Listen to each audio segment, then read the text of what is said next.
Телеканал «Якутия-24» вещает в прямом эфире. Это программа «Итоги дня». В студии Влад Давыдов и Анастасия Кобызева. Здравствуйте. Сегодня в программе. Незаконный копипаст. В Китае выпустили водку с изображением главного героя из якутского фильма «Тайна Чингисхана». Юристы разбираются. Наша безопасность в наших руках. Насколько активно в Якутске проверяют газовые сети. Ряд ЧП по России пугает население. Собака бывает кусачей. В Якутске на маму с ребенком напали бродячие псы. Какие приняты меры по этому случаю и как в целом решить проблему безнадзорных животных? 1500 заявлений в 11 школ в Якутске. На портале образовательных услуг республики прошла запись детей в 1 класс. Что дальше?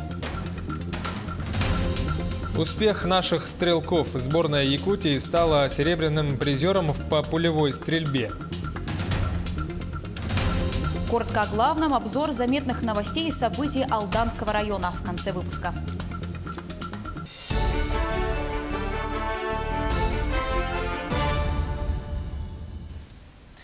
Директора туристического центра под названием «Якутская ярмарка» задержали при попытке дать взятку министру предпринимательства Якутии Ирине Высоких. Взяткодатель предложил министру оказывать содействие акционерному обществу в получении государственных контрактов, а также передать популярные туробъекты в ведение этой организации. При этом чиновнику предложили вознаграждение 10% от стоимости заключаемых госконтрактов и 7% от прибыли, приносимой этими туробъектами.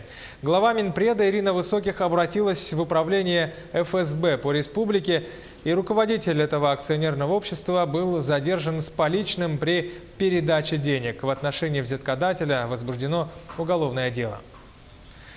К другим новостям. В Китае выпустили водку с изображением главного героя из якутского фильма «Тайна Чингисхана». Как мы знаем, мунты, посуда, украшения и другие якутские бренды, которые так любят копировать в Китае, давно уже никого не удивляют. И вот теперь список пополнился персонажем из якутского фильма. Были ли таким образом нарушены авторские права на фотографию правообладателем фильма? Сегодня разбираются юристы. Подробности у Ульяны Шагиной. Фильм «Тайна Чингисхана» был снят в 2009 году. Главного героя Чингисхана сыграл тувинский актер Эдуард Ондар. Сегодня его изображение в обличии великого воина украсило не только водку в Китае, но и пивную продукцию. Так, пиво с изображением на этикетке персонажа из якутского фильма «Тайна Чингисхана» производит хакасский пивоваренный завод «Альпина». Также этот персонаж можно увидеть в журналах и книгах. Исключительным правообладателем фильма является компания «Юргель-В», которая сегодня ведет работу по сбору доказательств нарушения ее авторских прав. Конечно, с одной стороны, неприятно, что столько денег республика и в целом мы, продюсеры, внесли, столько работали, времени затратили, да, и тут появляется такое, да. Живем в правовом государстве. Если мы чаще будем говорить о том, что есть интеллектуальная собственность, есть правообладатели по каждому, даже фотографии, фильму, стихам, книги, то я думаю, потихоньку наведем порядок. Главный герой фильма Эдуард Ондар также омрачен этим фактом и считает, что вопросом защиты прав интеллектуальной собственности на фильм «Тайна Чингисхана» нужно разбираться на правительственном уровне. Что я должен сам делать, я не знаю, потому что мы живем в России, я в Сибири Южном, в Туве. Поэтому, конечно, у нас законы российские немножко сыровато. С этим, наверное, проблема очень большая. Каждый раз в социальных сетях друзья и незнакомые мне отправляют эту водку через Китай, фото. И мне, конечно, в душе больно. Но я не знаю, что делать. Наверное, это надо решать на правительственном уровне. Сегодня права на реализацию киноленты купили порядка 50 разных стран, в том числе Монголия, Китай и США. По словам специалистов, эти компании обладают сегодня правом выдавать разрешение на использование персонажей из «Тайны Чингисхана» в своих странах. Сегодня якутские юристы выясняют, получали ли компании, выпускающие свою продукцию с изображением персонажей из якутского фильма, разрешение на использование. Если нет, то иски в суд могут подать как страны-правообладатели, так и исключительный правообладатель. Сумма иска может варьироваться от 10 тысяч до 5 миллионов рублей. Персонаж принадлежит правообладателю. Вот эти фотографии уже являются доказательством, и они могут идти в управление Федеральной антимонопольной службы, Роскомнадзора, то есть без приобретения данной продукции. И уже параллельно можно подавать гражданский иск о взыскании компенсации за использование чужих авторских прав, то есть за нарушение авторских прав. Большинство компаний и правообладателей достаточно охотно выдают право на использование своих персонажей. Это позволяет брендировать свой продукт. Ну а в случае с персонажами из киноленты «Тайна Чингисхана» юристам еще предстоит доказать, что на продукции компании персонаж из якутского фильма, а не его ассоциативная связь. Ведь, как правило, авторское право защищает только прямое копирование, но никак не заимствование идей. Ульяна Шагина, Семен Семенов, Якутск. Уровень заболеваемости ОРВИ и гриппом в Якутске превышает эпидемические пороги на 46% и 42% соответственно. Об этом сообщает пресс-служба Роспотребнадзора региона. Из числа заболевших ОРВИ 82% приходится на детей до 14 лет. Стоит отметить, что самой эффективной мерой профилактики является плановая иммунизация населения. На сегодняшний день прививки против гриппа получили почти 445 тысяч жителей республики. Роспотребнадзор Якутии рекомендует не отправлять заболевших детей в детский сад, школу, на культурно-массовые мероприятия, не заниматься самолечением и следовать предписаниям врача. Насколько активно в Якутске проверяют газовые сети и оборудование, как проходят поквартирные обходы, как оценивают техсостояние. Вопрос актуален как никогда. Все из-за недавних взрывных ЧП в городах России, Магнитогорские шахты с гибелью людей. Репортаж Сусанны Рожиной.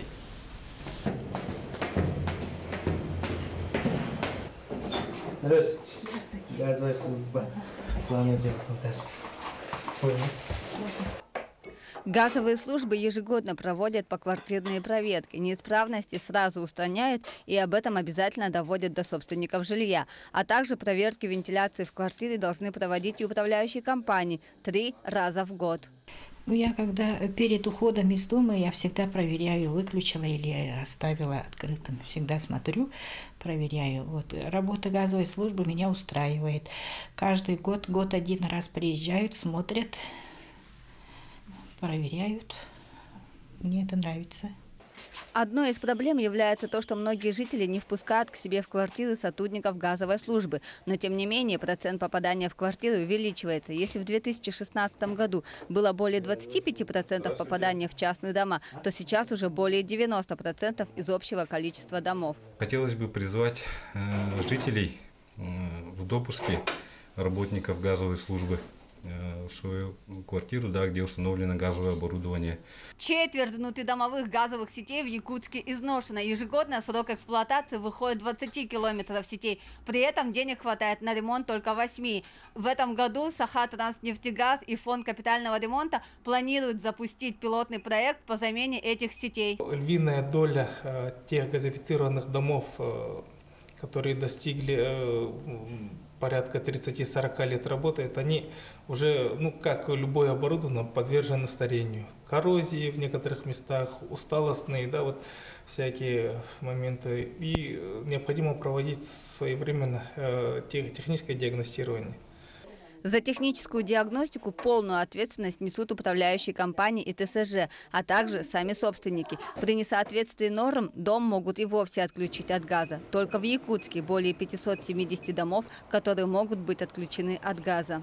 На сегодняшний день предоставлены заключения, которые соответствуют требованиям приказа Ростехнадзора 613, только 66 штук.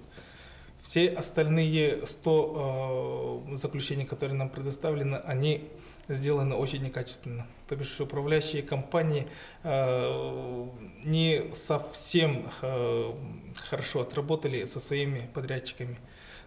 Собственникам жилья необходимо самим более ответственно подходить к мерам безопасности и требовать этого от управляющих компаний и ТСЖ. Наша безопасность в наших руках. Сусанна Рожина, Семен Семенов, Якутск. Как началась работа мусорной реформы в Нерюнгри? Напомним, с 1 января в России заработала новая система обращения с твердыми коммунальными отходами. Жители Южной Якутии пока недовольны, а люди указывают на переполненные баки во дворах. Такого прежде не бывало. Вопрос обсудили на специальном совещании, что предложили и к чему в итоге пришли, рассказывает Тамара Игнатьева. Новогодние каникулы позади, но из некоторых дворов еще не вывезен накопившийся за праздники мусор. После Нового года вот такая вот фигня поставить. Каждый год? Нет, в этом году только. На традиционном совещании с управляющими компаниями и ТСЖ одним из важных вопросов стала реализация так называемой мусорной реформы. Региональный оператор МУП-переработчик в лице Алексея Моисеева признается, не хватает автотранспорта. То есть возникают такие вопросы, да, когда мы не можем просто физически осуществить своевременный вывоз. Но на сегодня мы постараемся ввести в эксплуатацию еще 2 автомобиля и закрыть наши прорехи, которые у нас образуются в течение вот этих 16 дней, которые мы осуществляем свою деятельность. К данной проблеме региональный оператор добавил проблему с температурным режимом, когда при низких температурах отказывает гидравлика в мусоровозах. На совещании Алексей Моисеев призвал управляющие организации и ТСЖ города перейти на прямые договора с рекоператором. Выгодность такого решения некоторые председатели УК уже оценили.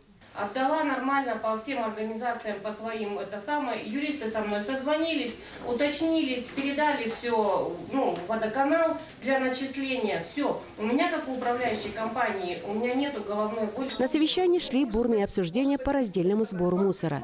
Землю под площадки для мусорных контейнеров должна выделять городская администрация. Приобретать их должен МУП-переработчик, а обслуживать площадки – управляющие компании. Было предложено организовать пункты сбора отдельного мусора. Это как бы осуществимо. Я думаю, мы после установления более теплого времени к весне ближе организуем данные пункты. Хотя бы 2-3 пункта по раздельному сбору на территории города Нерюнгри. Закон о так называемой мусорной реформе, возможно, хорош, однако он сырой, поскольку не учитывает климатические условия нашего северного региона. Все новое приживается с трудом. Тем не менее, работа в этом направлении в Нерюнгри уже начата. Тамара Игнатьева, Вадим Барашков, Нерюнгри. В Якутске на маму с ребенком напали бродячие собаки. Это произошло на улице Воинская. Жители округа напуганы прежде всего за своих детей. Какие приняты меры по данному случаю? Как в целом решить проблему безнадзорных животных? Какие предлагают варианты? Репортаж Анастасии Даниловой. Жители автодорожного округа бьют тревогу. Бродячие собаки везде. Несмотря на неоднократные обращения, безнадзорные животные продолжают гулять и пугать людей на улицах. Родители боятся отправлять своих детей в школу. 16 января на улице Воинской в районе 12 часов Юлия с дочкой возвращались со школы. На них напала стая собак. Как итог, на ноге у девочки остался большой след от укуса. Сразу же обратились в скорую помощь, в полицию, в окружную администрацию. Потом, получается, через пару дней приехал отлов, поймали тут несколько собак. Вот хотела сказать, что я не хочу сказать, что вообще никаких мер не принимается. Меры, конечно, принимаются, но они как замкнутый круг, потому что собак не становится меньше. Со слов Юлии, проблема не решается еще и потому, что после отлова зоозащитники забирают собак к себе домой. И не сумев найти им новых хозяев, снова отпускают их на волю. Но есть и волонтеры, которые действительно пристраивают животных в хорошие руки. Приходят волонтеры, и они через СМИ в этих соцсетях запускают наших питомцев фотографии, видео иные раз бывает.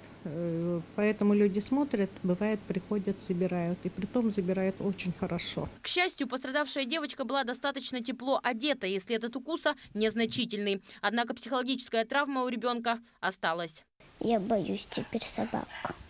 Мама думала, что они еще больше на нас кинутся.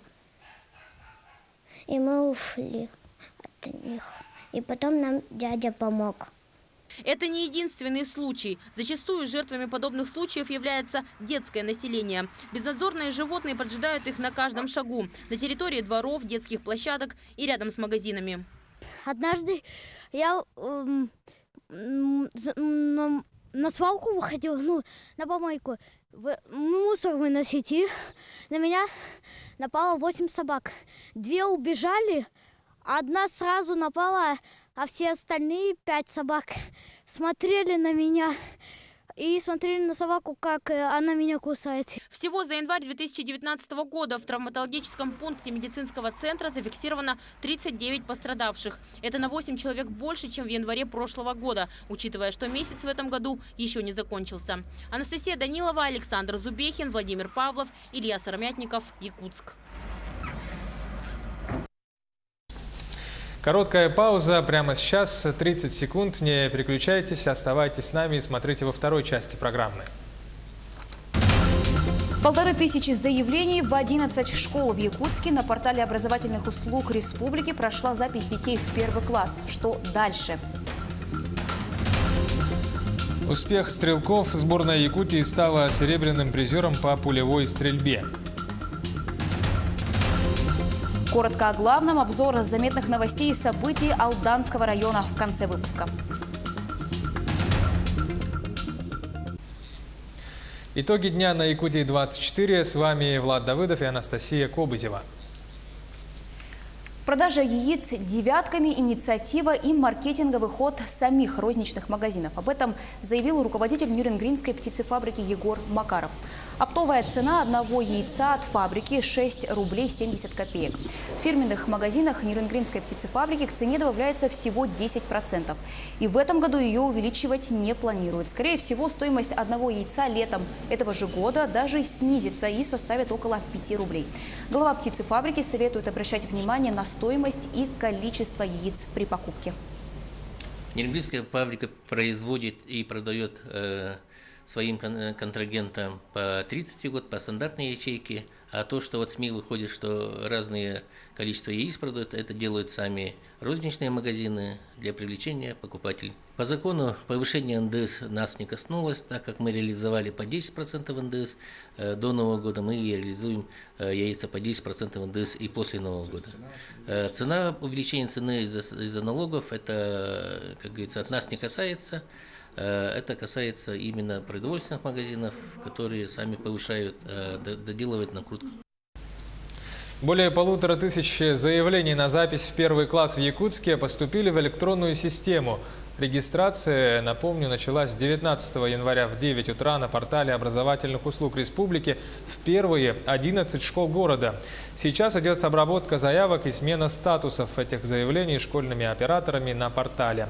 Запись в остальные 32 школы столицы начнется в субботу, 26 января. Можете через портал госуслуг заявиться, как и сделали в первом потоке большинство заявлений. МФЦ в первый день подали только 85 заявлений. И это говорит о том, что народ уже движется в цифровое направление, то есть заявления подают уже самостоятельно. По прогнозу на этот год мы планируем поступление около 5400 первоклассников в школу города. Мы будем уже по мере поступления заявлений, если где-то не будет хватать, перераспределять и так далее. То есть классов должно хватить с учетом того, что построены новые школы. Для получения допуска к государственной итоговой аттестации ученики 9 классов будут проходить собеседование. Оно пройдет 13 февраля. В Якутии ожидается участие в экзамене более 13 тысяч школьников. Для участия в итоговом собеседовании учащиеся должны подать заявление в школе не позднее, чем за 2 недели до начала его проведения. Участники собеседования выполнят 4 задания: чтение вслух, пересказ текста, монологическое высказывание по выбранной теме и диалог с экзаменатором. Выпускники, не получившие зачет или не явившиеся на собеседование по уважительной причине, смогут пройти его 13 марта и 6 мая текущего года.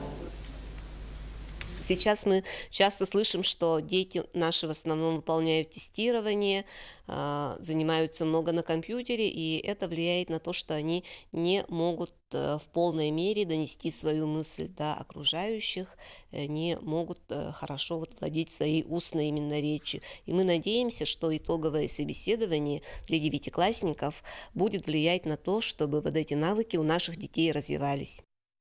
В алмазной столице подвели итоги года добровольца. На торжественной церемонии вручили благодарственные письма и почетные грамоты всем отличившимся волонтерам. Также наградили лучшие добровольческие движения района. Ими оказались волонтеры компании «Алроса», добровольцы города Удачного и поселка Светлого. Год добровольчества не заканчивается на этом. Я думаю, он будет продолжаться. Это молодежные объединения, организации, школьники, студенты откликнулись. Но есть и взрослые люди, которые старшего поколения, уже, может быть, даже, как называют, третьего возраста. Когда они проявятся, я думаю, Мирнинский район прогремит в Якутии. Наша группа, она существует в WhatsApp.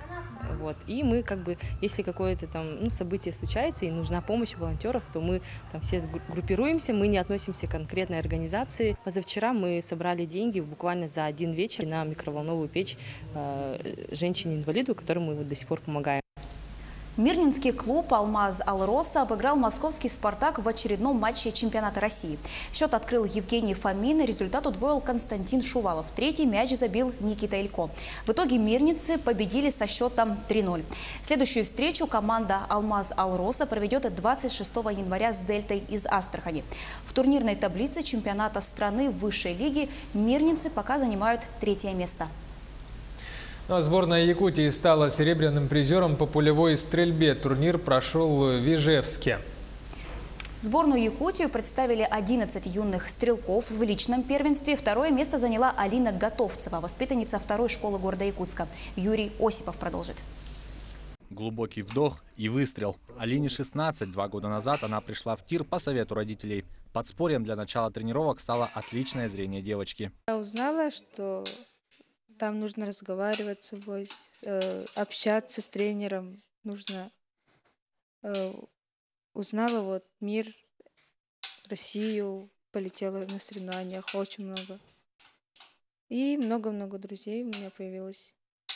Алина вернулась с первенства России, где выступала в составе сборной Якутии. Турнир прошел в Ижевске. В нем приняли участие 347 спортсменов из 40 регионов России. Сборную Якутии представили 11 юных стрелков. Спортсмены выступили неплохо, хорошо даже, можно сказать. В упражнении пятизарядный пистолет наша воспитанница Готовцева Алина заняла 2-е место. Она достаточно хороший результат. И в составе сборной республики они заняли в упражнении пневматический пистолет 2-е место. 2 серебра, то есть привезлись. Это единственный тир, который работает в школе. Он открылся 2 года назад. Работники школы соорудили его своими силами. Сегодня в нем занимается более 40 детей. Во время соревнований, видел в разных соревнованиях был, но там очень, как необычно это соревнование, очень тихом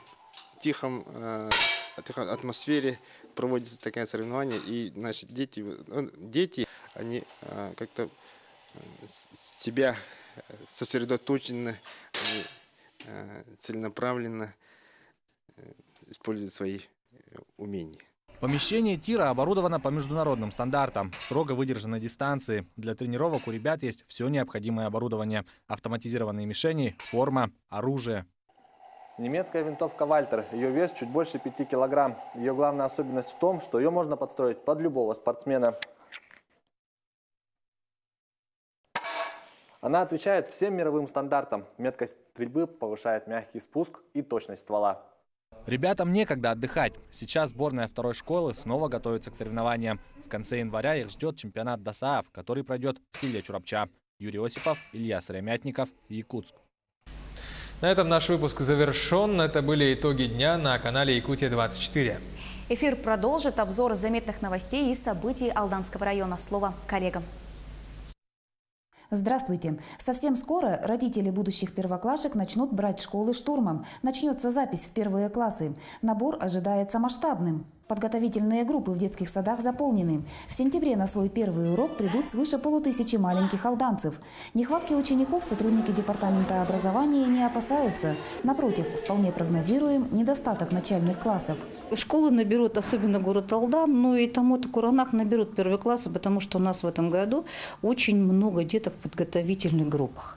Проведение фиброгастродуоденоскопии возобновляется в Алданской больнице. Долгое время основное обследование желудка производилось только в поселке Нижний Куранах. 2 аппарата в городской больнице были неисправны. Фиброгастроскопы починили, диагностика будет проводиться в штатном режиме.